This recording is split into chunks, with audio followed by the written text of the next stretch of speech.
Dubai के crown prince Sheikh Hamdan बिन मोहम्मद बिन राशिद अल Maktoum ने प्रधानमंत्री नरेंद्र मोदी से नई दिल्ली में मुलाकात की। उन्होंने कहा कि ये मुलाकात यूएई भारत संबंधों की गहराई और मजबूती को दर्शाती है। उन्होंने भरोसे, इतिहास और साझा समृद्ध भविष्य पर आधारित द्विपक्षीय सहयोग को और आगे बढ़ाने की प्रतिबद्धता जताई।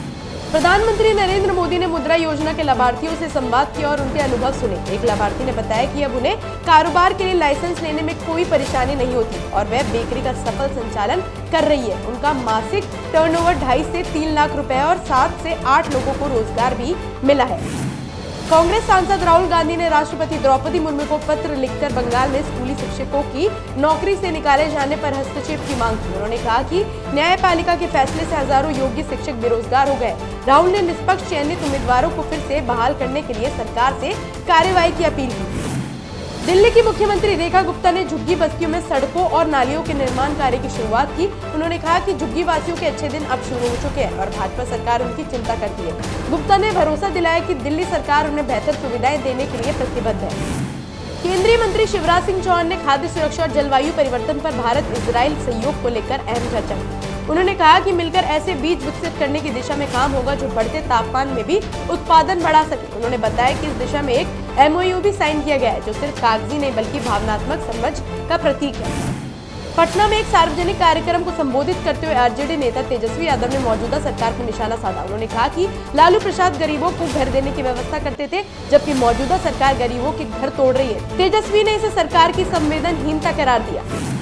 मुख्यमंत्री पुष्कर सिंह धामी ने चंपावत, अल्मोड़ा, देहरादून और पौड़ी के सरकारी स्कूलों के लिए 9 मोबाइल साइंस लैब्स को रवाना किया। उन्होंने इसे विज्ञान को आम जनता तक पहुंचाने और नवाचार आधारित शिक्षा को बढ़ावा देने की दिशा में अहम कदम बताया। इन लैब से छात्रों को वैज्ञानिक सोच, जिज्ञासा और व्यवहारिक अनुभव का लाभ मिलेगा।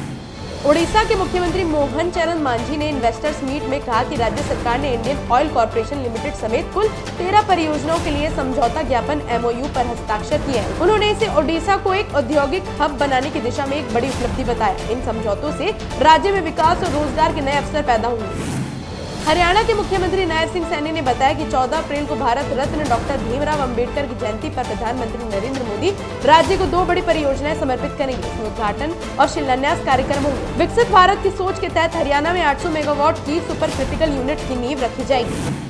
समाजवादी पार्टी अध्यक्ष अखिलेश यादव ने वक्फ बिल को लेकर केंद्र सरकार पर निशाना साधा। उन्होंने कहा कि ये बिल सरकार की योजनाओं की नाकामी से ध्यान भटकाने की कोशिश है। अखिलेश ने दावा किया कि बीजेपी आगामी चुनावों में PDA की एकजुटता का सामना नहीं कर पाएगी।